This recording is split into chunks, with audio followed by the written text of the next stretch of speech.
بسم اللہ الرحمن الرحیم۔ ہر بالغ مرد اور عورت کے لیے انتہائی ضروری ہے کہ اس کو غسل کرنے کا صحیح سنت طریقہ معلوم ہو، کیونکہ اگر اس فرد کا غسل صحیح نہیں ہوگا، اس نے دوران غسل کچھ ایسی غلطیاں کر دی کہ اس کی وجہ سے اس کا غسل ہی نہیں ہوا، تو اس کے بعد جتنی بھی عبادات وہ کرے گا، کوئی بھی عبادت اللہ کی بارگاہ میں قابل قبول نہیں ہوگی، الٹا وہ گناہگار ہو جائے گا۔ اس لیے عبادات کی درستگی کے لیے ضروری ہے کہ جب اس کے اوپر غسل واجب ہے تو وہ غسل سنت کے عین مطابق کریں، غسل کے فرائض کو مد نظر رکھتے ہوئے پھر اس غسل کو سر انجام دے۔ اس لیے میری آپ سب سامعین سے گزارش ہے کہ توجہ کے ساتھ اس ویڈیو کو لاسٹ تک لازمی سماعت فرمائیں۔ سامعین و ناظرین، سب سے پہلی اور بنیادی بات یہ ہے کہ اگر آپ غسل کر رہے ہیں غسل جنابت،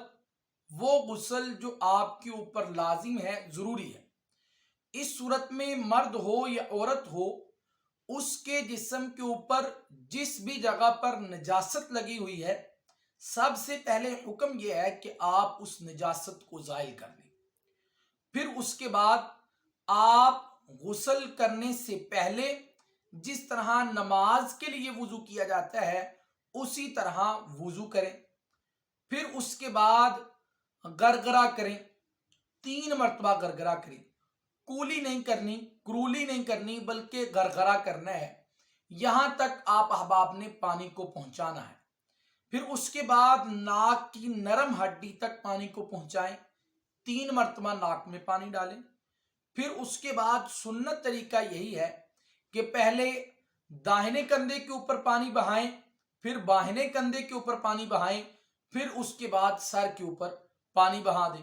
اور فرض کے اندر آتا ہے کہ پورے جسم کے اوپر اس طرح سے پانی کو بہانا کہ پورے جسم میں سے ایک بال برابر بھی جگہ خشک نہ رہے۔ بعض لوگ شاور کے نیچے کھڑے ہو کر باہر نکل آتے ہیں، پانی کے ساتھ اپنے جسم کو بھگو کر ان کے کان جو ہے وہ اندر سے خشک رہتے ہیں،